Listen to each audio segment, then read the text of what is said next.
இப்ப சிலவங்களுக்கு வந்து இப்படி சொல்றீங்க. உங்களுக்கு வந்து மரணம் வந்து 72 வயது அப்படிலாம் சொல்லும்போது, நம்மள அறியாம நமக்கு ஒரு ஒரு பயம் வராதா? மரணத்த பத்தி தெரிஞ்சாலே ஒரு பயம் வரும். இப்ப கண்டிப்பா, மரண கண்டிப்பா. காண்டம்னு ஒண்ணு படிப்பீங்க. இல்ல மரண காண்டம்னு இந்த 8வது காண்டம்னு ஒண்ணு இருக்குங்க. ம். அதுல நம்ம ஆயுள் சார்ந்து நம்ம அது வந்து விருப்பப்படுறவங்களுக்கு தான் நம்ம அது. ம். அதையும் குறிப்பா தெரிஞ்சுக்கிறவங்க இருப்பாங்க. ஆ. எப்ப எனக்கு மரணம் நடக்கும் ஆமா. அப்படிங்கிறத வந்து தெரிஞ்சுக்கிற ஆசைப்படுறவங்களும் இருக்காங்க. ம். அப்ப அதையும் பார்த்து சொல்றேங்க.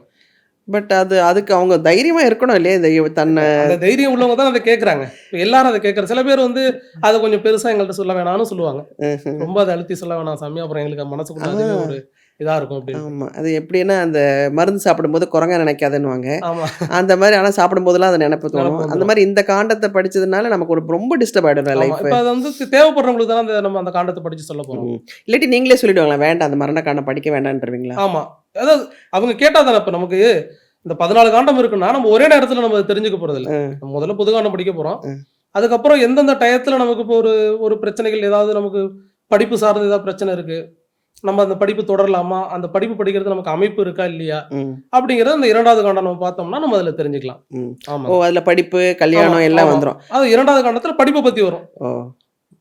அப்புறம் இந்த இப்ப குழந்தை பிறக்கிறது, இந்த ஆமாங்க. குழந்தை பிறக்கும், இந்த வம்சம் விருத்தியாகும், அதெல்லாம் கூட வருமா? ஆமா. அந்த அதுக்குன்னு தனியா 5வது காண்டம் இருக்கு. ஆஹா. இந்த 5வது காண்டம் பார்த்தோம்னா, அந்த குழந்தை சார்ந்த விஷயம்.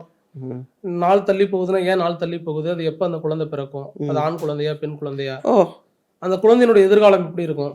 அந்த குழந்தையினுடைய வளர்ச்சியினால அப்பா, அம்மாவுக்கு என்னென்ன மாரியான நல்லது? என்னென்ன மாரியான பிரச்சனைகள் அப்பா, அம்மாவுக்கு வரும்? அப்படிங்கிற விஷயமும் நம்ம அந்த 5வது காண்டத்துல தெரிஞ்சுக்கலாம். ஓ! அதிலேயே தெரிஞ்சிரும். ஆமாமா. பட் ஆக்சுவலி எனக்கு தெரிஞ்சு இப்ப நீங்க சொல்றத பார்த்தீங்கன்னா, இது உண்மையிலே ரொம்ப ஒரு சேஃபஸ்ட் ஒரு ஆமாங்க. அதாவது ஜோதிடம், நாடி நாடி ஜோதிடம்ன்றது. ஜோதிடம்ங்கிறது நம்மகிட்ட ஒரு குரு நம்ம கையில இருக்கிற மாரி. ம். அத நம்ம வச்சுக்கிட்டு அதுல சொல்லியிருக்கக்கூடிய விஷயங்கள நம்ம அழகா ஃபாலோ பண்ணிட்டு போனோம்னா, முடிஞ்ச அளவுக்கு நமக்கு வரக்கூடிய பிரச்சனையிலருந்து நம்ம தவிர்த்தரலாம் அத. கண்டிப்பா. அப்ப இந்த 7 1/2 8 நம்மள எதுவுமே பண்ணாது. எதுவும் ஏன்னா செய்யாது. நம்ம வந்து மென்டலி ஃபிக்ஸ் ஆயிடுறோம். இந்த ஆமா, நேரத்துல எனக்கு இது வரும். இது ஆமா, நான் எப்படி எந்த கோயிலுக்கு போய் நான் இத எ தீர்வு ஆமா, காணிருவேன். எல்லாமே நீங்க தெளிவா ஆமா. எந்த சொல்லிடுறீங்க. வயசு நமக்கு நல்ல காலங்கள், அத நம்ம எப்படி பயன்படுத்திக்கணும்? ம், எந்தெந்த வயது நமக்கு அது கொஞ்சம் தொந்தரவு குடுக்கக்கூடியதா இருக்கு? ம், அந்த நேரத்துல நம்ம எப்படி நடந்துக்கணும்? என்ன ப்ரிகாஷன் பண்ணிக்கணும் நம்மள? அப்படிங்கிற விஷயமும் அதுல இருக்கு. ம். அத நம்ம கரெக்ட்டா ஃபாலோ பண்ணிட்டு போனோம்னா, 100% நாடி ஜோதிடத்தில் சொல்லக்கூடிய விஷயங்கள் நமக்கு முழுமையா நம்ம வாழ்க்கையில நடக்கும்.